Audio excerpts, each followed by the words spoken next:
So today we're going to continue watching the Hasan versus Cenk debate that we watched last week.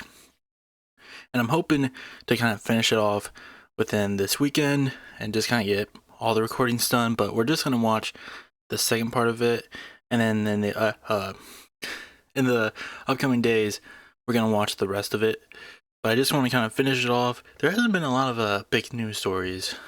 So that's mostly the reason why we're continuing to watch this outside of the United. What's the company called? I forget. I think it's United Health, United something. That's the CEO who got fucking shot and killed in New York. And you know what? I think there's more important stuff going on in the world. Maybe we shouldn't worry about that all that much. Maybe we should just, maybe let the man go. I don't know. I was thinking about talking about it, but it's like pretty, it's pretty wild. I was gonna say it's like a, open closed case, but they haven't even found the guy. I'm pretty sure, like, he's still out there. And I loved how some people would try to spin it where they're just like, oh, he's still out there, he's still a danger, he needs to be found. Like, he's probably a danger to healthcare CEOs, but I don't know about regular people. But yeah, it's just crazy. It's wild that they haven't caught him. I'm honestly surprised by that. But you know what? I wanted to talk about it a little bit more, but I feel like, within the time period, but, knowing myself and how I feel about CEOs and especially healthcare CEOs, I probably wouldn't say the most monetizable, friendly thing, and I don't want to slip up. So you know what? We're just gonna move on. We're gonna move on, and we're gonna watch a nephew and uncle debate. All right. So where we left off last time, they kind of talked about the election. Kind of. It was more of them, like, the only time they mentioned election stuff was with this one guy. I forget who it was. He's like apparently like a political analyst, I think, that the Democrats looked up to, who had something about keys. I have no idea, but apparently that's like the only mention of the election there was. And then they talked about affirmative action because apparently Cenk is against it, despite the fact that he does understand, like, the hoops that the obstacles that, like, people of a different race, people of color have to go through in order to get anywhere in this country. And but it's more like he just doesn't like that affirmative action is like a band-aid solution to that. He wants racism essentially to be fixed within this company, and that's why he does in this country, and that's why he doesn't like affirmative action. But it's weird, like like I said yesterday. Oh, not yesterday. Like I said last time we watched this, I believe that, like, a band-aid solution is better. Like, if you're gonna fight someone, it's better to be bandaged up if you have, like, a wound or something, than just let that wound out in the open. So essentially, like, how do you expect to fight against the, like, racist, like, systemic racism that exists in this country if you don't have at least some sort of band-aid to cover up the massive weakness that is the massive weakness that is white people running the country and carrying on systemic racism. But let's get into this. A sincere thank you. And now, from now on, let's move forward. Let's move forward and cut all the talk of, like, race this and race that and gender this and gender that from both sides, by the way. The right wing starts more identity politics than the left wing does. So now the right wing guys their heads will explode. What do you mean? You guys try to find wedge issues on everything. And then I'm also probably gonna speed through this, at least like 1.5 maybe, because this is like an hour long. Like this segment, the transgender argument. More and more extreme, and I think you guys, us, fall into that trap way too often. We'll get to that later. Wait, let's get to it now. Okay. What do you mean by that? So you know what we're going to talk about, the trans issues. So on trans issues, as an example, over 60% of Americans agree. Of course, they should have the same constitutional rights, same rights to housing, employment, rules against discrimination, etc. Does 1/3 of the country disagree? Yeah, sad day for them. 2/3 of the country agrees trans people should be protected. I'm 100% on board for that, right? And if you're a right winger and you go, no, man, they're weird, they're different, they're blah, blah, blah, and I'm going to hate them. Well, good luck to you, brother. I'm not not going to hate him, and I'm going to protect them. Okay, Mhm. but so that didn't work for them. So they went digging. So then they go, okay, we should ban trans people from the Did you military. read the New York Times article I told you to read on this the last time we had this conversation? I'm not sure I did. About how, okay, so You know they went digging. yeah, so what you're describing. Yeah, I'm not surprised. Cenk doesn't seem like a man who very is willing to, I don't know, at least like, you know, it's similar to a lot of older men. It doesn't seem like he's gonna be that willing or accepting to have his opinion changed. That doesn't mean it doesn't happen. I'm just like, I enjoy this more so for entertainment. I don't think anything that Hasan is gonna say here is gonna change his mind though. Like, I'm always still gonna have the problems with Cenk that I do, and so is many other people. But like, I don't think anyone, you know, started watching this being like, oh, he's really gonna change Cenk's mind. Like, getting into an argument with anyone who's like, I think Cenk is like 50, maybe hitting 60. I don't know. He looks, you know, mid 50s. Like, men around that age, you know, it's gonna be very, very difficult to really get them to get out of their whatever mindset they're in, whether it's good or bad. Is what I was explaining to you, that the Christian groups, the right-wing Christian nationalist groups, in the aftermath of the failed initiative to do a trans bathroom. The only thing that, like, we'll get more into like the hiccups that Cenk has with trans people, but the reason why, like, I don't really see him that much as like a big target when it comes to this topic is that ultimately, like you said before, he is pro trans people. He wants to protect them. So I'm always kind of like willing to look past some of his defaults, but like the defaults, not the defaults, the defects, but the defects are still there. So like, I don't know. I always feel it's the weird thing about Cenk is like, I like him because I do believe that he is like, he shares inherently good values on a lot of issues, but then there's those other issues where he doesn't, or like there's little problems within the issues that he cares about, like trans people. Bill in North Carolina at a time when Donald Trump was pro-trans, openly stating he was pro-trans, openly criticizing the North Carolina legislation, saying leave it as it is, nobody cares, Caitlyn Jenner can piss in whichever bathroom she wants to piss in as long as she's pissing in Trump Tower. When all this stuff was happening, there was definitely a different attitude overall. I think part of that was because, just like you also recognize, most Americans, like, they just think trans people are being discriminated against, and unjustly. And the other reason was because it just seemed like cruel and unusual for no particular reason. So what these Christian family groups did was go back to the drawing board and hire the likes of, maybe Frank Luntz didn't personally involve himself in this one, but like people like Frank Luntz that would go and focus group and test different messages. Yep. And they arrived at two key points that were resilient. Americans don't necessarily care about trans issues all that much, but they do care about meritocracy. And what is the one place where there's true meritocracy in the eyes of many Americans? Now, there's, it's still not perfect meritocracy, but sports. Sports is the one area where if you dominate, if you're good, you're going to dominate. If you're dominant, then you're going to get elevated, right? So they packaged anti-trans sentiment with sports, and specifically children's sports, right? And that is where we arrive at, what, 60% of the country, or even larger percentages than that, don't think trans women should be participating in sports with cis women, specifically trans girls, competing in athletic endeavors with cis girls. Yeah. So that's exactly my point, Haas. And when they laid that trap, first of all, the right wing should acknowledge that was identity politics being played by the right. You honestly think they're going to acknowledge that? Like, that's the whole thing. Like, they don't want to acknowledge it because, like, it works. Like you said, 60% of the country believes that. Doesn't mean that it's right. Doesn't mean that it's morally right. Like, it's a successful trap. Why are they going to acknowledge that it was just identity politics? Right wing. The right wing did the polls, they did the studies, they were looking for something that the American people would hate about the left, about trans people, about LGBTQ people. When you go looking and searching and digging on identity, don't tell me you're not doing identity politics. No, this is identity politics, and the right does it all the time. Now, listen, here's the thing, okay? You understand this to be a distraction. Like, you recognize that it's a distraction, which is why I don't think either of us are saying that this should be the pivotal. This should play a pivotal role in the top of the line messaging of the Democratic Party, which is that, like, no, trans women have to compete with cis women. I don't think anyone is making that argument at all. No. But I think we should, it would serve us both well to openly recognize, and I think you do as well, that this hyper focusing on, trans athletes at the high school level all the way to the collegiate level is a distraction that most Americans might have an opinion on, but don't necessarily care about. It's not a major driver of turnout. It's not something that people go out and vote for. I don't agree. No. Okay. Well, we can have that argument in a second. I will. Like, I don't understand how he doesn't see it as a distraction. Like, he understands that the right wing is only doing it for identity politics, but he's also like, no, it's not a distraction. Like, it's not a real issue. Or it's like, or he believes it is a real issue. It's like, it's not.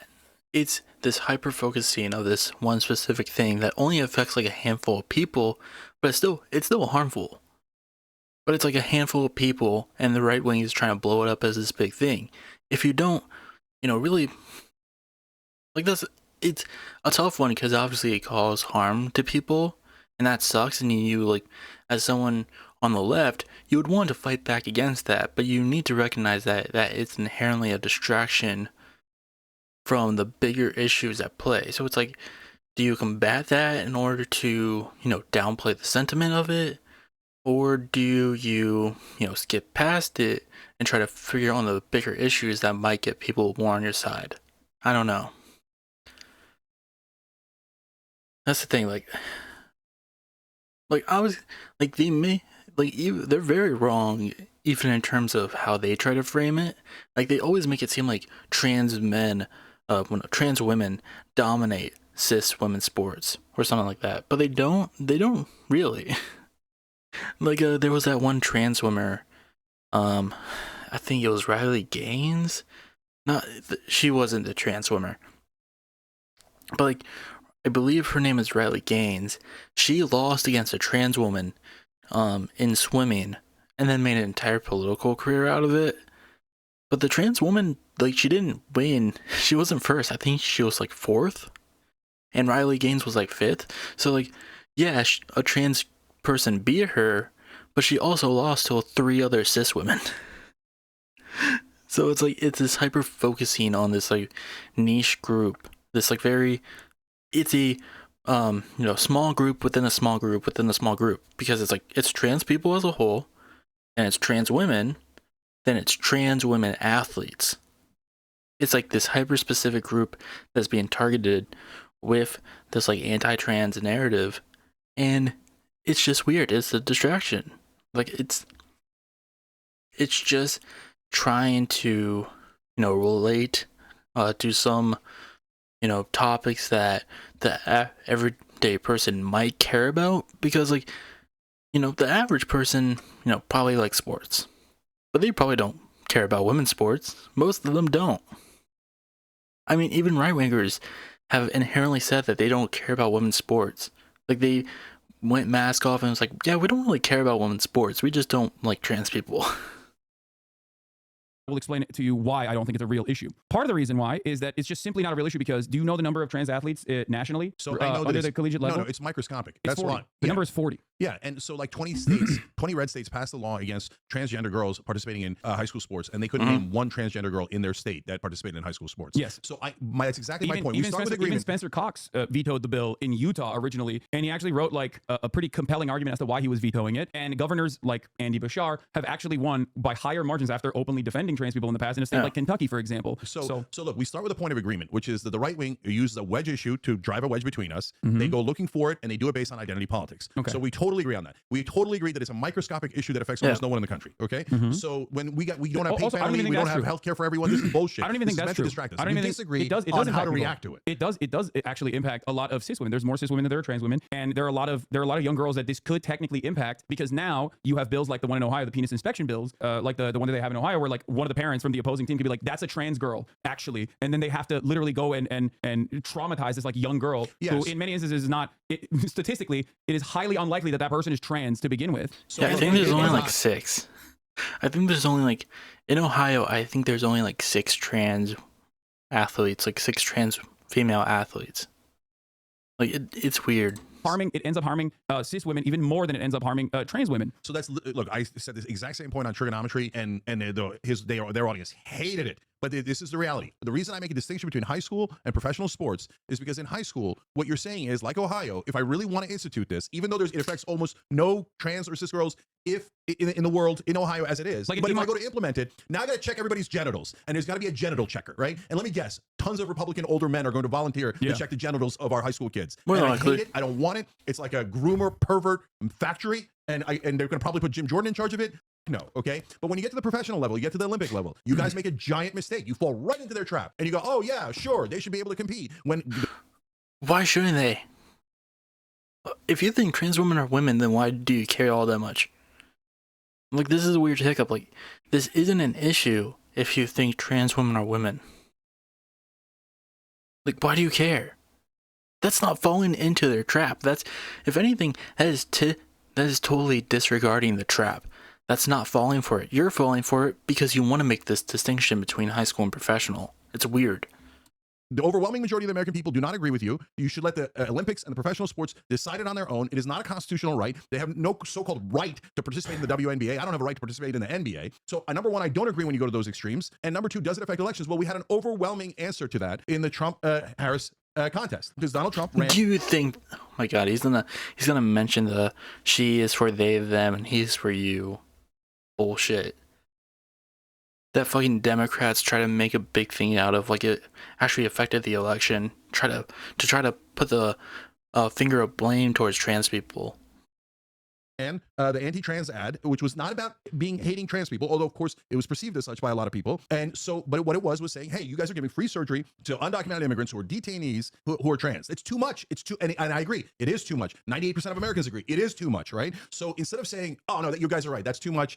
And of course, sports leagues, that's fine. And of course, no, we're not gonna pay for any surgery for a dude who just crossed the border a second ago, right? Instead, you guys go, no, let's fight. Oh, for God's sake! And you dig in, and now we're on a losing ground for no reason at all. Can you tell me who on the Democratic Party's campaign was actually saying, like, no, we have to issue bottom surgery for undocumented migrants, outside of Kamala Harris saying that in an ACLU questionnaire in 2019? When faced with the question, what will you do for trans people, she just gave that answer, which was a bad answer to give regardless. But was there like a hyper focus from the Democratic Party's campaign that I'm missing? So Trump starts running the ad, and it instantly jumps to the most effective ad according to Trump's internal numbers and according to Kamala Harris's internal numbers. So at that point, that's also not true. David Plouffe literally said on the Pod Save America autopsy that they engaged in that the ad actually wasn't all that impactful at all. Yeah, bullshit. Oh, I you don't saw him believe say it? that. I know it's not true, because Future Forward, the biggest PAC that Kamala Harris said that the Charlemagne the God version of that moved the national polls by not the national polls, but for people who viewed it, it moved the numbers by 2.7 points nationally. Okay. That is gigantic, and they said it was the most effective ad Trump had. That's why he then doubled down and quadrupled down and wound up spending 20% of his entire ad budget on that ad, because both sides thought it was the single most effective ad. I think that's literally the reason why Kamala Harris was able to actually catch up to Donald Trump on not only the economy, because of their hyper focus on the trans shit. But here's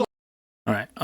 So the reason why I've been on my phone is because I've been trying to look up how many Americans, statistically speaking, support Israel, and I could only really find polls and shit like that from like earlier this year, and I believe it said like 60%, or like one of the polls I found said 60% of Americans believe that the United States of America is helping solve key issues in the Middle East.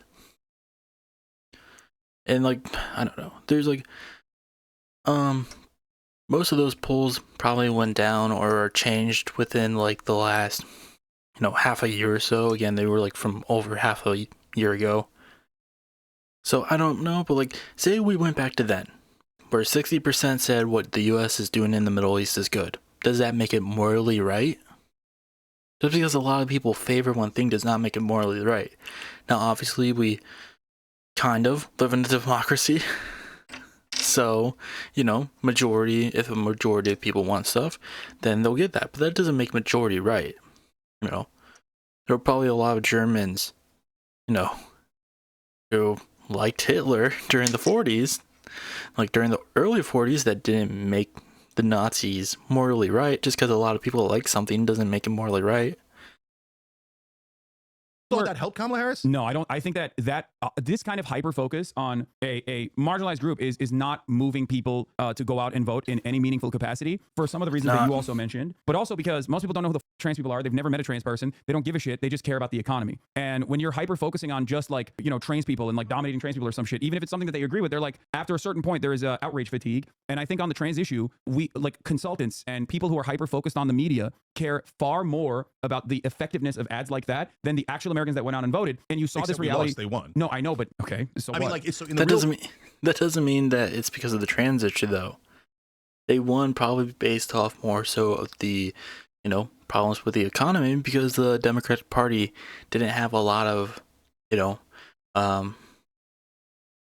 like talking points for it, or really, God, I'm playing on the word. They didn't really have a lot of great policies lined up. Like the one good one they really had that I'll always bring up is price gouging. They came out with price gouging. Republicans tried to turn the narrative against it by saying it was socialism. Guess what? The approval for price gouging went up. And, you know, it became popular, and then Democrats never talked about it again. I believe it had like somewhere in the 80% range of approval. But despite that, because of, I think it was more so donors who fought against it, like the Democratic donors, who were just like, no, you can't, like, you need to, you know, tone it down when it comes to talking about that. Just focus on these other issues that are definitely going to lose you the election. The world, they won, we lost. In the, that's why in you the have to world look of at, that's why you have consultants to, where they look at polling, that's why you have they to won, look, we lost. That's why you have to look at the broader campaign and what Americans were concerned with and why they voted in the ways that they did. And I think Haas, here's where you and I position- agree on. So your position is, even though both sides overwhelmingly say that ad was the most effective ad and it moved people and it cost Kamala Harris tons and tons of votes, you disagree? Yes, and the Okay. reason why I disagree with it is because, well, I don't completely disagree with it, and I'll explain to you why, and I think you and I are going to be in agreement with this. I think that the only way that that ad is even remotely sticky when, you know, or even remotely effective, when I still question the legitimacy of how effective the ad was, because there's plenty of examples of people actually defending trans people and then winning by resounding numbers all across the country. It depends on what issue, though, Haas. It's because the Democrats they stand for nothing. There's nothing that unites the base of support for the Democratic Party. They are this weird big tent, third way neoliberal party that is constantly pointing to institutional norms and defending this notion of civility. If that is your overarching campaign strategy, then yes, if you stand for nothing, you will, you know, people can turn around and tell others what you actually stand for. They can reframe what you actually stand for and say this is the type of stuff that they care about actually. Yeah, like when it comes to that ad, I'm not sure how. I don't know. To me, it just seems so weird that maybe I'm just like, even if it was super effective, I just have a hard time believing that was the case, because it's so weird, because it had to deal with that trans surgery on illegal immigrant prisoners or something like that. Like, I don't know. I mean, this country is fucking weird, so maybe it did. I don't know.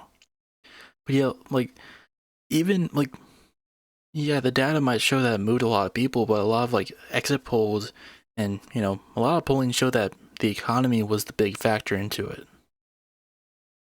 And therein lies the problem. And I think you and I will agree on this. If it Like, was like a despite Bernie the fact that there was like a video that FT Signifier made recently where he talked about what he believes was the reason why Kamala lost the election. And I have some problems with that video. Definitely. I think he kind of misses the ball on some efforts, but at the end of the day, I do believe that racism did play a factor into why some people didn't vote for the Democratic Party and why some people voted for the Republican Party, and, you know, misogyny as well. I still, like, I believe that would play a bigger factor, even though, like, I don't believe that it was like the highest factor out of them all of why Kamala lost. I still believe it was mostly like the Democratic Party framing, like the entire campaign just wasn't good. Like, I still believe, you know, the racism, misogyny factor definitely played a higher role than the trans ad. Like, I don't know, maybe I'm wrong, but I don't like believe, especially left-wing news shows that are like, yeah, this was very effective, like this ad was very effective and that's what cost her the election. Like, no, it just feels kind of like a distraction also, where it's just like, don't pay attention to the fact that we ran like a generationally bad campaign. Just pay attention to this one ad. It's trans people's fault. That's why we lost. We need to stop caring about trans people, guys. Candidacy. If Kamala Harris was like, I want Medicare for all, that Americans are suffering. I want to fix the housing crisis by implementing a federal jobs program backed like a, you know, mass housing boom that will actually fix the housing markets in all these big cities and all across the country by building a shit ton of houses. No public-private partnership, none of that. No opportunity economy language whatsoever. We're gonna just build, baby, build. Okay. If those are some of the key markers that you're focusing on, this does two things. Okay. This does two things. Number one, Republicans are reactionary, so now they have something that they have to fight against. And if they don't have anything to fight against, they're going to find new wedge issues to make everybody pay attention to, no matter how silly or stupid, right? So now they have to fight against that policy and present why that policy is bad. Now they have to sit there and lie about why giving healthcare to every American is actually going to be devastating because they're backed by their corporate donors. So that's a major issue with the way that the Democratic Party operates in general, and I think you agree with me on this, right? If you give them something to fight for, if you give them something to fight against, they're not going to find new ways that find new things that they can just like draw a wedge on. So that's number one. Okay. Number two, okay. The second thing is when you don't have this broad, very obvious policy that you like earnestly are fighting for, that you have been able to communicate to like the majority of the population, like this is my North Star, this is the key defining issue of the Democratic Party this election cycle. Okay, all of a sudden, when you cave and capitulate, the second point I was going to make is when you cave and capitulate the right wing framing on these issues, the only thing you end up doing is basically admitting that the Republicans are right. And the Democrats have done this on immigration. The Democrats have done this on policing. The Democrats have allowed the Republicans to dominate the space over and over and over again. And they've done it with trans issues as well, or they're doing it now with trans issues as well. Just call it out for what it is. It's a simple distraction. This is not going to put food on your table. This is the way that the Republican Party gets away with being in the pocket of billionaires openly by saying this is the only thing that the Democrats care about. Trans people are your neighbors. They're not your landlord. They're not your boss. And they're not the reason why healthcare is so costly, okay? They're a tiny group of people in this country that just want to live their same lives. They literally have the same exact class interests as you. They literally also have to pay rent at the end of the day. They also still are harmed by the same shitty job opportunities that people have. They also are worried about not being able to own a home or retire at a reasonable age. The idea that these people are the reasons as to why you're experiencing economic anxieties is silly. Don't ever have this conversation. That's what I say. And that's how I deal with it as someone who is obviously somewhat radical in my pro-trans message overall, because it's silly. It's a nonsensical position that you even recognize as nonsense. So let me start with the agreement and move to the disagreement. So the agreement is super important here because you're right. And this ad is, in a sense, the perfect symbol of, in my experience, you only agree with half of this, but the merger of what is wrong with the Democratic Party's corporate wing and the radical left wing. You switch them together. We'll get to the labels in a minute. Okay, so you switch them together and you have this ad, and this ad helped Trump win and Kamala Harris lose. Why are you switching them together? For the exact reason that you explained, Haas. Because if they were like Bernie Sanders and they were economic populists, Bernie can say, why are we talking about that issue? We should be doing higher minimum wage and we should be doing universal health care, et cetera. And then now we're having a real conversation about things that affect people's lives. And Kamala Harris can't do that because she's too busy pleasing the donor class, right? Tony West. Shouts out to my man, Tony West. And who cost us the election more, that ad or Tony West? Not close, Tony West. Okay, so Tony West was the Uber executive. That's her. So that's probably who I was kind of referring to earlier. Like, I think Tony West, who is, I believe, is like her brother-in-law, like what it says here. I believe he literally came to her after they came out with price gouging and it was just like, you're gonna have to hold off on this, bud. But okay, so he understands there that, problems, how they framed the economy and how they didn't really like give meaningful solutions and shit like that definitely played more of a role to why they lost than the ad. So why does he care about the ad? Brother-in-law told her, oh, you know what? You're too tough on corporations. Instead, you should give them a big bear hug. Go out there and put out that 90 corporate CEOs sign a letter saying you're awesome and that you'll work for corporations and do everything that they want. Bring in Liz Cheney, Dick Cheney. Dick Cheney pulled a 13%. Liz Cheney is one of the most unpopular people. Progressive Data for Progress did a poll that showed the more she campaigned with Liz Cheney, the more she lost support. She lost enthusiasm. It was a super dumb idea, and that cost us more than this ad did. This whole idea of, oh my God, I love big business. And I'll do everything big business tells me. Look at Mark Cuban. He's on every cable channel telling you that I will do whatever the business interests want. It's the worst idea in the world, especially when you're running against Donald Trump. And Donald Trump's going, hey, here's a billionaire, Elon Musk. I'm just going to give the government to him. And here's another billionaire, Miriam Adelson. And I'm going to give foreign policy to her. And here's Tim Mellon, weirdo guy who inherited all of his money and douchebag who wants tax cuts because he's just rich and earned nothing in his life. I mean, this kind of goes to what we were talking about before we started watching with the CEO of United Health. People don't like people in power all that much, and the only reason why Trump has a big contingent of people who follow him is because they don't see him as that, despite the fact that he definitely is that. It is weird because he set himself up as an outsider. Maybe that's just how you need to do it. Maybe you need to stop these establishment Democrats coming in and putting them as your big face when people don't like the establishment. That's why, I think that's why, it's a big, line that a lot of people on the left like to go to, especially the leftists.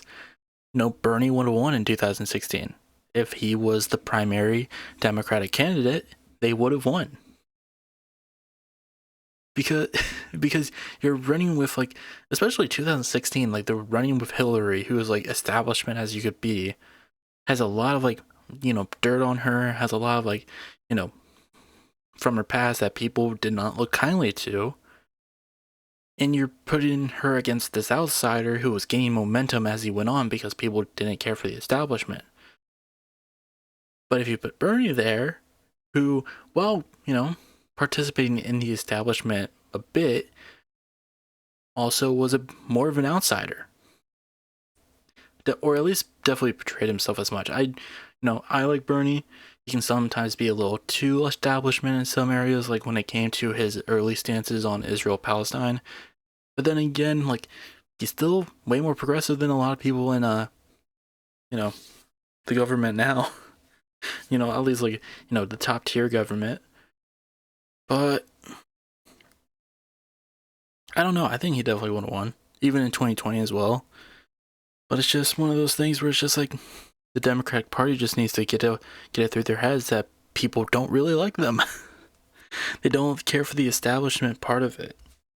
And the only people who really stick with them are people who do so out of desperation, or people who do so because they're just kind of idiots.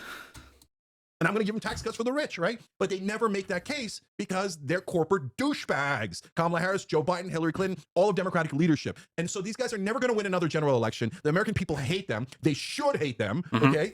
And so what the right wing doesn't understand... Yeah, I could see Kamala Harris trying to run again in like 4 years, but honestly, I think it's going to just be more so because she just wants to maintain a career. Like, that's the only thing I see in the future for Kamala Harris, is that she'll be like, I'm running again just because, like, I fucked up so bad last time. I can't have this be how people remember me last. And is both the populist left and what they call the woke left, I call radical left, or whatever. We'll figure out the label in a minute. But in this case, you're on the right side. You say the corporate interests, the donors, right? So, and the populist right agrees with that. So that's actually an interesting point that we should come back to, a point of agreement we should come back to. But the part where we disagree, Haas, is you say, well, if they're digging in on a wedge issue, ignore it. But Kamala Harris literally did that. They had a giant debate about whether to address it or not. No. They even pulled ads when they addressed it. You're misunderstanding and they decided, oh, let's not address You're it. wrong. They literally also, like, they did this with immigration, especially. Like, they were like, we're not going to ignore it. We're just going to get ahead of it. And what they did with immigration, they're going to do with trans issues next election cycle. And it's the same principle over and over again. It makes you look like a hypocrite, and it makes you look like the Republicans were right all along. And the only thing it does is prime your base into conceding and agreeing with the Republican framing on an issue. If so what do you do instead? What I say is, I delineate. So when you say, hey, Andy Bashir runs against it, but which issue? So if you're talking about constitutional rights, you fight for trans rights 100%. You're talking about military, you fight 100%. I'd fight on bathrooms, I'd fight on high school, but I draw the line on sports. I draw professional sports. I draw the line on why? Who cares? Defend your position and get back to where the great majority of American people agree with you. You want to know why there's no reason to draw any of these lines? Because Kamala Harris did actually bring this up, which I thought was like, especially because like she didn't have a clear or consistent position on this at all. It was like, it was left out there in the dark, but like Trump did the same thing as well for undocumented migrants.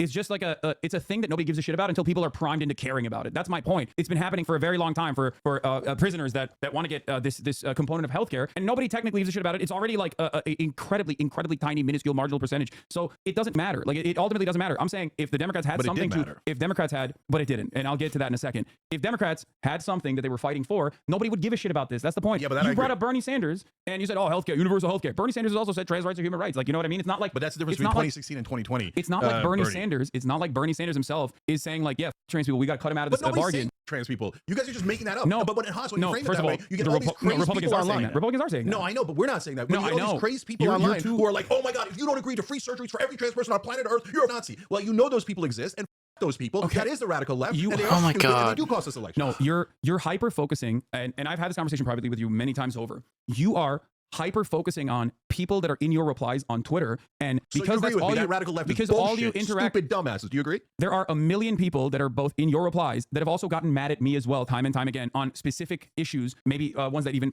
pertain to trans rights. Okay, it literally doesn't matter. People get very passionate, understanding. I'm very understanding. Shocking agreement. I agree. There's 13 douchebags online. That's what I said from day one. I know, but why the would you ever hyper focus on people like that? Look, no. So you might be doing the right thing. Hold on. You're doing the Bill Maher thing. You're demanding that there needs to be a sister show. Yeah, he is. You are. That's what you're doing. You're hyper focusing on this one specific group, that really hold no power. And even then, they're also a marginally small group, anyways. And you're just being like, this is a problem, even though it's not a problem. It's not. You think it's a problem because it's people replying to you because of your weird stances on things. It's just, God, I hate this. He also just won't shut up, will he? He just won't let someone else talk for this. Bullshit. No, you're Hold doing on, a let me Sister explain. Soldier moment. No, That's it. bullshit. No, you're okay, trying to. So the minute we said the most reasonable things on earth, which you now agree with apparently, then what happened? It wasn't just the 13. Look at the difference between Shank's anger for left versus right. Yeah, like, I don't know. I don't feel like there is that much of a difference. He does seem to be, I don't know, like, it's weird. I don't understand having this much anger for people who are mostly on your side. And look, I do the same thing with, liberals too. But even then, those are still people who are probably more to the right of me. But it's like, I don't know. I kind of understand, I guess. But I don't I don't understand the anger through his lens because it's like a minuscule percentage of a group is, random people in Twitter replies with an anime profile pic. Why do you care all that much? It doesn't actually hold that much weight. You're making it seem like it does. Douchebags online. And by the way, everybody said, no, those 13 douchebags represent all the left. You're not on the That's why people perceive him as an enemy to us. left anymore because Yeah. Yeah. Very much so. Like, it just seems like he just wants to punch in both directions. Like, at least when, I and other people criticize liberals, it's in a way to, like, make the left better, in a sense. It doesn't seem like he really wants that. Or at least his solutions don't really lead to that. 13 douchebags control the left. And then what happened next? Then Majority Report jumped in, and Lance from the Serves, and all the other little dirtbags jumped in, and they were like, no, Cenk and Anna are turning right. The 13 douchebags are right. We need to protect every transposition gets free surgery, even in China. Jesus Christ. He's losing it. Also, yeah, like, of course when Anna Kasparian is showing more, it's like, definitely starting to lean right on a lot of issues, people are gonna be like, on a very, like, progressive platform, people are gonna be like, what the fuck are you doing? Like, what's going on? Especially when you tirelessly defend that and attack them with pure malice as well. When you attack those people being like, don't you dare question her what she says. Like, it's just so weird.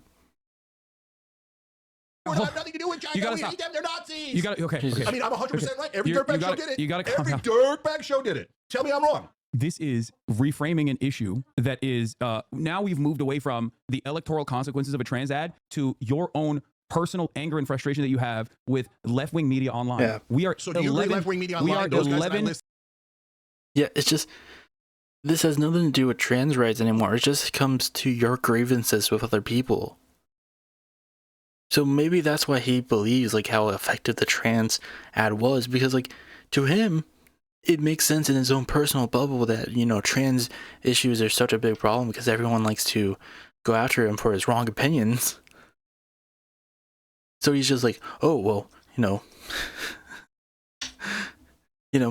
that means this ad is right because, shit in my personal life is also affected by my shitty opinions on trans women in professional sports. are full of shit. And in a tiny, stupid minority. I have disagreements with everyone in this space, but there's a reason why, seemingly, I don't catch the same amount of strays that you do because I don't hyper focus. I can tell you why. I don't hyper focus. What do you think it is? They think you're hot, young. I don't mean attractive. God bless on that. Okay, I'm also obviously hot. I mean, as in they think, oh, the young people watch Hasan. He's cool, and you give the thing of like, oh no, trans people are right on everything, right? You don't come out and make the distinctions that Anna and I made. Okay, so they think, oh no, he's good. He's extreme as we are. He's woke left. Yay, extremist. I think the reason, first of all, you're okay. By the way, Majority Report and all of you guys, you better attack him. He apparently agrees with me. Okay. You're not even giving. He's not even giving him the moment to actually say anything. Again, it just feels like he's in this frame of mind where he's like, I can't possibly be wrong. So everybody who says that I'm wrong is attacking me and therefore my personal enemy. You better attack him. I don't. You're not going to attack him, are you? You're hyper personalizing this into like criticisms that you've comes and punches you in received. the face 12 times, and you go, whoa.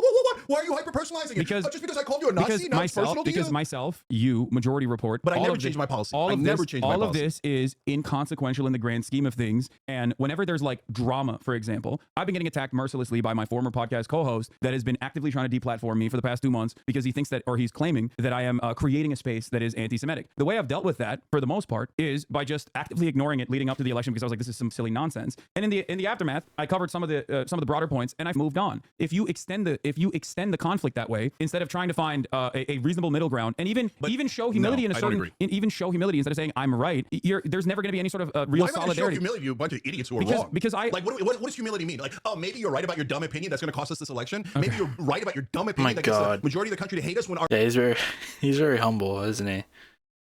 You know, this seems like a guy who's very willing to change his mind. Economic positions are overwhelmingly popular. Maybe you making us intensely unpopular when we should be focusing on universal health care, higher wages, paid. Then stop falling for the fucking bait. You're the one who's falling for the bait, you dumb fuck. Then you talk about it. Stop hyper-focusing on the specific shit that only exists in your circle. Just stop talking about it. Shut up. Nobody else is falling for this trap except for you, and you're the one, you fell into a bear trap, and you're laughing at everyone else for avoiding the bear trap. It's so fucking stupid.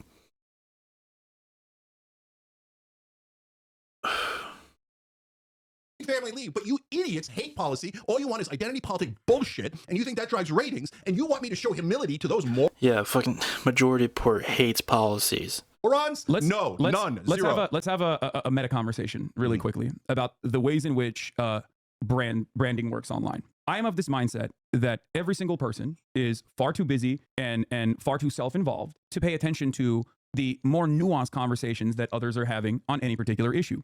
This is why, even when there is like a faucet of smears that I am attacked with clips that are completely out of context, I address it and I move on.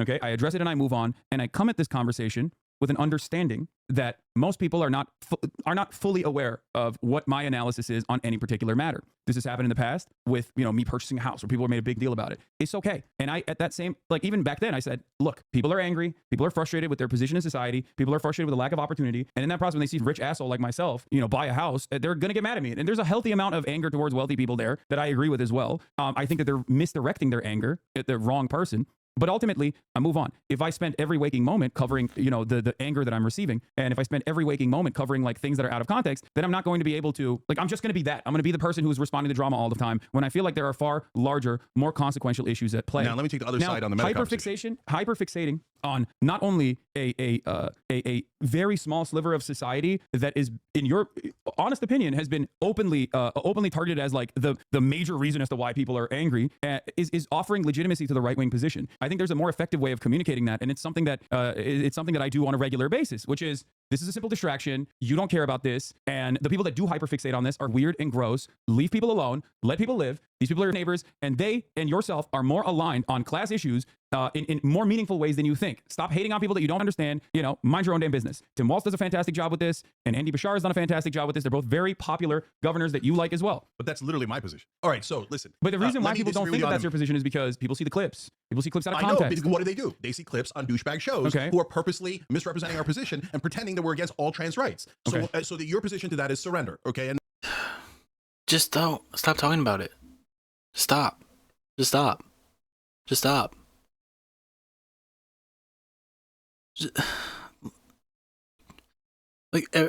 All people are asking you is to stop focusing on this hyper-specific thing that you understand is a distraction and doesn't affect that many people. They're telling you to just stop that and focus on focus more so, or just entirely, on protecting trans people's rights. If you have your disagreements, just don't fucking say them. Just learn when to shut your goddamn mouth.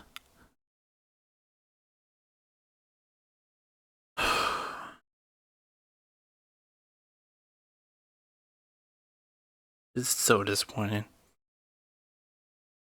no, I never surrender. So look, and here, let me explain why though. You Why do I have- think that's surrender? Because we've tried this, Haas. So let's on that meta conversation. So we tried it with Trump. So Young Turks. This just feels like a man who shit his pants in a large crowd being like, oh, you guys think I'm gross? Oh, you guys think I smell? You guys don't want me to shit my pants? Well, I'm gonna continue shitting my pants, and you're all gonna have to watch it.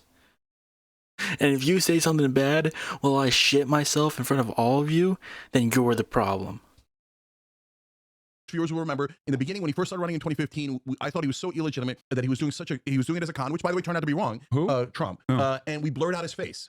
First we didn't show him, then we blurred out his face, and then eventually we gave up and started showing who he was. Ignoring the beast never works. So then I remember when. But these hold are on, the let me finish the point. When Dave Rubin came out and started lying, 100% lies, lie Yeah, after lie. imagine comparing Trump to Lance from the Surfs. Being like, they're the same. The exact same. Lie after lie. We ignored it because we're like, well, that's mental, right? But then the lies started to take root because he goes on Joe Rogan, and Joe Rogan's like, oh, really? Tell me more. Oh my God, Dave Rubin's so right. And then he went on like 100 shows. And so then Ben Shapiro and Daily Wire comes up, more gigantic, and Crowder comes up. And we're like, oh, these are pimples on our ass. Who cares about Shapiro? He's so small. Crowder, who cares? He's tiny. He's microscopic. Who cares, right? And we didn't address them. And you know what happened? They festered and festered and festered. And next thing you know, Hold on. Those are right-wingers. You are courting them. Hold on. like 100 shows. And so then Ben Shapiro and Daily Wire comes up, more gigantic, and Crowder comes up. And we're like, oh, these are pimples on our ass. Who cares about Shapiro? He's so small. Crowder, who cares? He's tiny. He's microscopic. Who cares, right? And we didn't address them. And you know what happened? They festered and festered and festered. Those are right-wingers. You aren't courting them. Yeah. And next thing you know, Dave Rubin, everybody started to think, oh, I wonder if he's right about the Young Turks and they have some evil, nefarious purpose or something. Then we started fighting back and we crushed that. Now he's a laughingstock. So whenever anybody thinks of Dave Rubin, they're like, oh yeah, he's that dumb guy, right?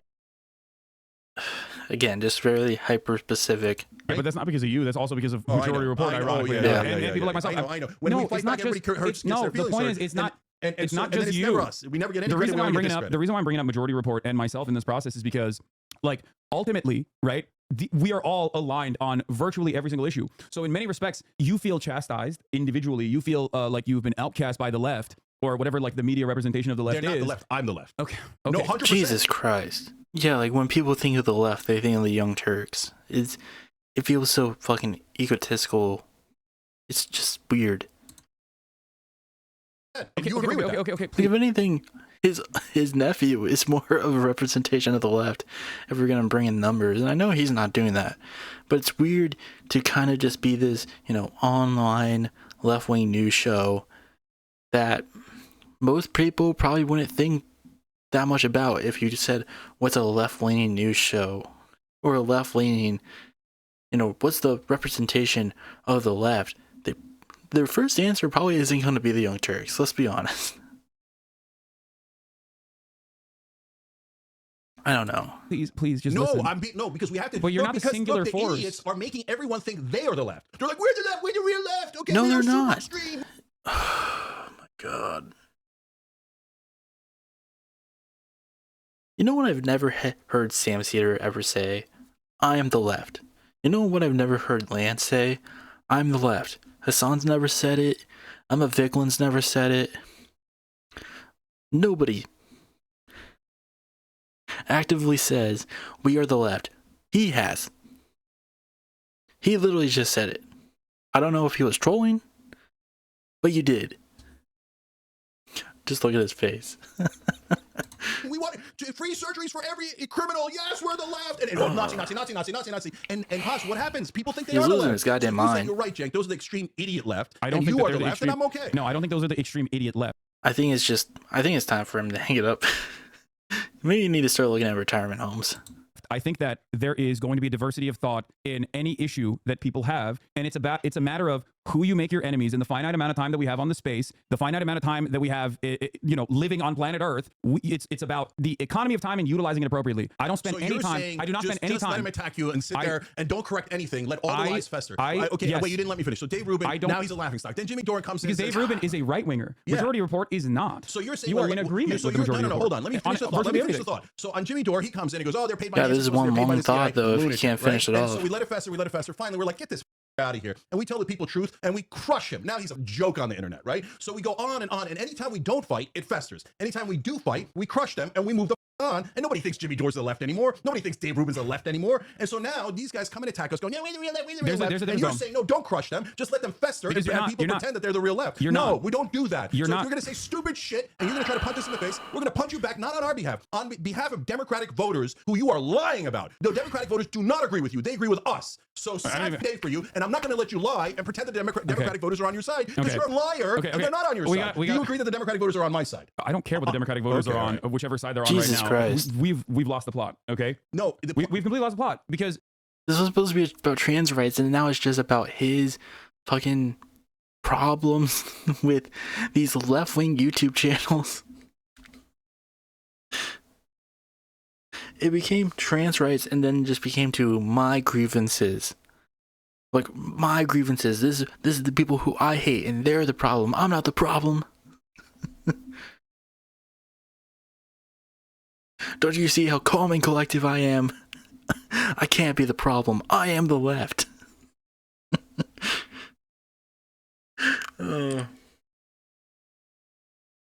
Jesus Christ. Now the conversation is about like the serfs or Majority Report, and I think that's a completely and utterly unproductive conversation to have. I do like his shirt. I just want to get that out of the way. At least say something nice. I'm pretty sure it's supposed to be like ceasefire. That's pretty cool. I like it. Is when grifters on the left attack you, whether it's Rubin, I think Cedar's a grifter. I disagree. Okay. Why? Because you have some fundamental differences? Isn't that the same problem that you have with them? Like, oh, they come after me because we have like some subtle differences. But because of that, I think he's a grifter now. Okay. Okay. Oh, by the way, so now all of a sudden you're defending Cedar. When he calls me a grifter, you don't defend. First of all, I've never heard him call you a grifter. He's called me every name in the book. Okay. He's a low-rank grifter. Stop. Sure. Okay, no, I'll tell you. I'll add him right now. When we were in Vegas together, when we were in the same network, he starts attacking Jimmy Dore. And I say, hey, cut the shit out. I agree with you, not Jimmy, but you're attacking him in a way that is over the top and totally unnecessary and counterproductive. And you know what Sam said to me? Sam said, oh, well, he has a bigger audience than me. So if I do that, I'm going to siphon off of his audience. You know why I siphon off? Because I'm right and he is wrong. And the audience deserves to hear my truth. So yeah, but you agree with me. And I told him not to do it. That's what, like, he definitely tried to do that to make Sam look like malicious in a way, but that's what a lot of people do when they go to, like, if you're a left-wing person and you go to like a right-winger's show or something like that, yeah, like that's probably what you're going to hope for. That's probably what Cenk has done multiple times, being like, I'm going to go on this guy's show, I'm going to own him in the marketplace of ideas, and then I'm going to siphon off some of his audience and hopefully turn them more left-wing. Like, that's probably what Sam was trying to do there, too. Like, he did it with Tim Pool recently. That was probably a big reason why he wanted to do the show, was hopefully to change some of Tim Pool's audience's mind. I mean, that's why Hasan debated Andrew Tate, because he was hoping that some people who were fans of Andrew Tate would become fans of his after realizing that Andrew Tate just doesn't have good opinions. Like... But yeah, that's why most people go on like an opposing side's force to hopefully, change their audience's mind and gain something from it in a way. And Cenk has probably done that too. Again, like, he's going on Piers Morgan. Like, I highly doubt that he has done that just because he just wants to. He probably knows that there might be people watching who might start watching him if he's able to change their mind. So to try to paint this out as like Sam doing that with Jimmy Dore as being malice in a way, it's just weird. Like, yeah, you're malice as well because I've seen your show and you've done that multiple times. Do it. But you agree with him that He's Jimmy Dore done multiple times. No, this is pre-Jimmy going full right-wing, full lunatic, Yeah. okay? But on that particular issue they were debating about, I agreed with Sam and not Jimmy. I don't mind him saying, hey, I don't agree with Jimmy. What I minded is him saying, oh, Jimmy is terrible and bad intent and blah, blah, blah. He but brother, he hasn't even done that yet. He disagrees with Jimmy Dore on this particular, whichever issue. What was it on? What was it on? He says, I don't even remember, it's irrelevant. But what he says is, why are you bringing it up? I try to take other people's audience by getting into their, basically next to their algorithm, right? So if you've got a guy like that who has bad intent, you're saying if you deem him right-wing, you should attack him. But if you deem him left-wing, you should let him lie about you. You should let him call you every name in the book. No. You should let him pretend he represents the left when he doesn't He represent the left. doesn't even talk about you all that much. He really doesn't. You're making it seem like Sam only comes after you. Literally, just look at these last few videos.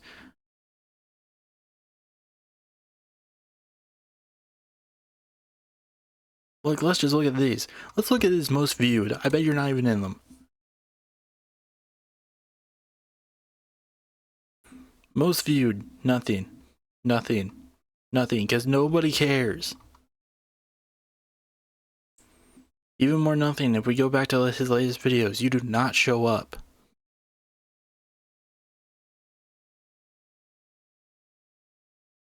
Represent Listen to me, Democrats. please. You should let him trick people into thinking that the Democrats are super unpopular, that the left wing is super unpopular. No, I'm not going to let him trick people into thinking that. Okay, listen, Sam Cedar or any number of different left-wing content creators have no bearing on the actual policies that the Republican right are implementing. No, they don't. They don't. You're out of your mind. Why did Kamala Harris in 2019 say on tape that transgender detainees should get surgery if they're undocumented immigrants? She said it because there was hold on, Haas, let me finish. Because there was enormous pressure.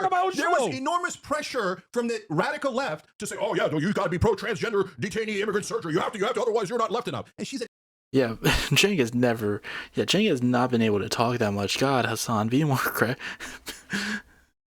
be nicer to your uncle. He has barely been able to get a word in. Idiot, she doesn't have any thoughts in her head. She was like, oh, okay, I'll adopt that position.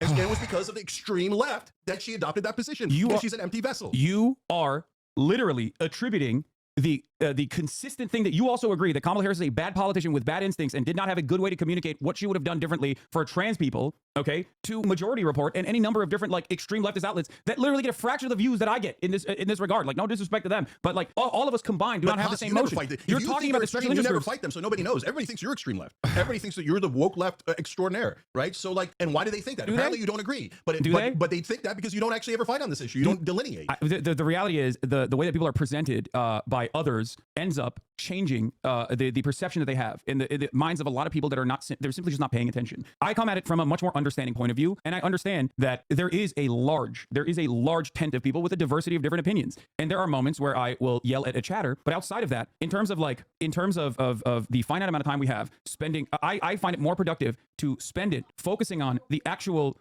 people who hold the levers of power rather than people who I'm aligned with almost entirely, whether it be yourself with some very major disagreements, or even Sam Cedar and the like. But that's Haas, you're making it sound like presenting we yourself, just have a difference of agreement. No, presenting yourself as an intellectual, Haas. presenting yourself as the opposite of these people, okay, serves no purpose. It just only makes you look like you're the moderate voice in here, and they're the extreme voices and whatever. That's true, but it doesn't matter. It doesn't matter. Just make your argument and move on and focus on the things that do matter. The same thing to them because they're the ones that. So because look, intent matters, Haas. Intent matters. Look, you know how many people disagree with me in Young Turks hosts? So I had this giant same exact debate we were having about the trans ad with Jordan Yule and with Jules Sulzdev. I can't. There's the one time I get it wrong, Jules. I love those guys. Francesca's in our network. I disagree with them all the time. We have the debates on here. There's nothing wrong with those debates. That's wonderful. No problem at all. Where I draw the line is bad intent. Yeah, when I have disagreements with any number of different people on any other networks. What's the difference? What's the bad intent? Like, I've listened to some of the things that Sam has said about Cenk. None of them are as bad as the things that he's been saying about all these other people. Like with Sam, it's just like it's more of a difference of opinion. And he'll definitely, like, you know, call him out, but like Cenk has definitely said worse just in this. He's like, unless I'm misremembering some videos, I don't think Sam has ever said that Cenk was a grifter. And I think he would laugh at saying that if anyone said that Sam believes that Cenk is a grifter. Like, it's just nonsense. Like, he would probably just say that he doesn't think that he has a good opinion, but I don't think he would call Cenk a grifter. But he literally is with Sam right now. It's weird. I say, ultimately, I don't care. We are aligned in this fight. We care about protecting undocumented immigrants. We care about protecting trans people. And I'm not going to pay too much attention to this because ultimately, I don't give a shit if there are disagreements. I have disagreements with my friends all the time. Ultimately, if I think someone is almost entirely aligned with me on a lot of these key issues, then I see no reason. And they call you a Nazi and a grifter. You say, okay, it doesn't matter. People call me. Yes. Okay, people call me all of it. Okay, I think it's ridiculous that if it's coming from the right, if it's coming from the right, then you like. People are gonna say bad things about you. And by the way, they have not. The people he is trying to make out as like his enemies here have never called him a Nazi. He's just talking about random people on Twitter. But he's trying to conflate those two parties into one. But like, yeah, when you hyper focus on people, you know, weird people saying this shit, it makes you look weird. Like, okay, just talk about these issues. It's just like talk about the actual issues at hand and stop falling for these traps, because it just makes you look like a weirdo and makes you look inaccessible to a broader audience, because they just see you as this guy who only cares about online shit. And for the most part he is it. Like, he does talk about broader issues, but like with this stuff, the stuff like literally just right now, if you were to show that to if you were to show this entire segment to a normal person, they would probably see him as a lunatic, because he's hyper focusing. He's trying to conflate transgender issues with internet beef that he is in his own personal grievances. You can use that as an That's weird. Let's get back to show why they're ridiculous. No, but let's get back to politics. So why does anybody think we're extreme, right? Why does anybody think the left? Yeah, I wonder who took. I wonder why they got off the topic of politics. I wonder if someone just wouldn't shut up about their own personal grievances. Extreme, because they have a whole bunch of hosts that they could point to, and thought leaders, and people online. Yeah, myself included. Right, that they point to, and they go, look at these extreme positions that they have. So that taints the rest of the left, and that is counterproductive, it's unfair, and it's inaccurate. So stop pretending the most extreme positions are the most left-wing positions. They are not. They're the least representative of the left. I think hyper-focusing on what the right is considering to be the most extreme positions is only giving it more air for no reason. This is why I said this is a sister soldier. The independents decide elections. This is why you're losing that battle. This is why I said this is a sister soldier moment, where you're like identifying someone to your left that is more extreme than you to show everybody how moderate you are, and there's no reason to. I don't. So it just feels like he's putting out buzzwords there, but like he realizes that the Democrats probably wouldn't have won the election if they did some more like left-wing policies, if they went more left-wing. But he's also saying that by going more left-wing, they're going to lose elections. I understand that he is probably making the difference between like economical and cultural issues. Like, oh, we can go like economically more left wing, but culturally we gotta go more moderate. I guess that's what he's trying to say. But like, then are you progressive? If you're just like, oh, it seems like he's more economically progressive, if anything. I do believe he is an ally for trans people and people of color overall.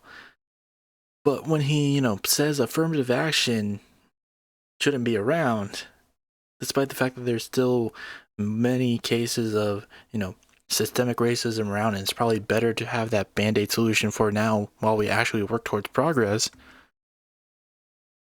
And he's saying like, oh, we should just throw trans people under the bus, I guess. Like these few, like this minuscule group of trans people under a bus just so we can win moderates and independents. It comes off, even like, I do believe he is an ally, but when he says these things, it makes me not like, I can understand why people don't see him as such. That doesn't mean he's not. It doesn't look good to show them how moderate Democratic voters are. There's no reason. Because they brainwash people into thinking that Democratic voters are lunatics who, by the way, okay, let's argue this. They say that no crime exists. There's no reason to do that. Crime is great. There's no reason to do that. Crime is wonderful. You want to know why there's no reason to do that? Donald Trump is president. You never see Republicans do that, even if they do actually disagree. Even if they do actually disagree, it doesn't matter. There's no reason. There's no reason to ever turn around and be like, I disagree with these people. You're 100% wrong on this. So let's look at California. So you say it doesn't matter. I gotta pee real quick. You can keep going. We'll talk about crime in a second. Go ahead. Oh yes, he's unplugged the Young Turks. So look, guys. I want to respond to him, so I want to wait till he gets back. But so look, I'll say it this way. Number one, the thing Haas is right about is there's so much more that we agree on than we disagree on. And that is why I get mad when people pretend that the disagreements are the only things that matter. So I'm not the one pretending that. The people that attacked us said, how you were doing that equally, though, but punching left. Dare you disagree? How dare you? That is not a... When you punch left, you are shielding the right by proxy. He is, yeah. I mean, kind of. Like, there is a way for you to punch left, but do it in a way of actually improving the Democratic Party. But yeah, when Cenk has... But the way Cenk has been doing it, it's like... Yeah, it's like he's shielding the right by a way. By some kind of way. By being like, no, the right wing is right. We need to, conform to their framing on issues. Yeah, it's weird. makes it just it looks like you're just trying to like hug and kiss the Republicans by that manner of being like, no, the left wing is too extreme, it's do this, that, and the right wing is right, and we need to conform to how they perceive issues.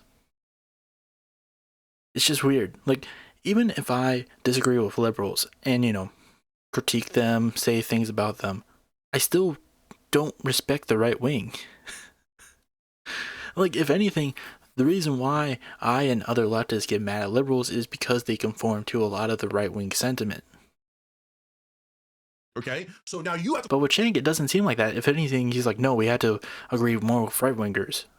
fall back in line, and you have to start calling, women this. You can and should still fight for people even if they're annoying. Yeah. Like, if your allyship depends on whether or not you find them annoying or not, then you aren't that strong of an ally. This and that, and you have to say it's the same thing of being like, I mean, Cenk, I'm not saying this is Cenk at all. Like, I don't think he's anti-Semitic, but it's like the saying like, oh, you called me a Nazi? Well, now I gotta say Nazi things.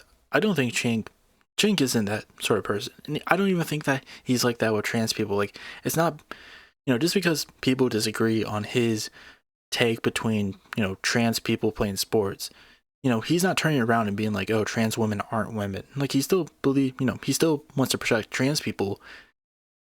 But when you frame the things that you do, when you frame certain things, like affirmative action and trans sports the way that he does, it doesn't feel that much of an allyship, especially when it's not that much of a problem. that trans people should be getting the free surgeries and be able to play in professional sports. And if you don't, you're not really on the left. And in fact, Cenk, I get this argument all the time. You have the biggest left-wing network, so you have a responsibility to agree with us. Well, what the fuck does that mean? I don't have a responsibility to agree with you. No, So, they're not saying you have a responsibility. They're just saying that they want you to understand why you're wrong, but you just won't accept that you're wrong. Like, it's okay to be wrong, Cenk. I'm wrong a lot.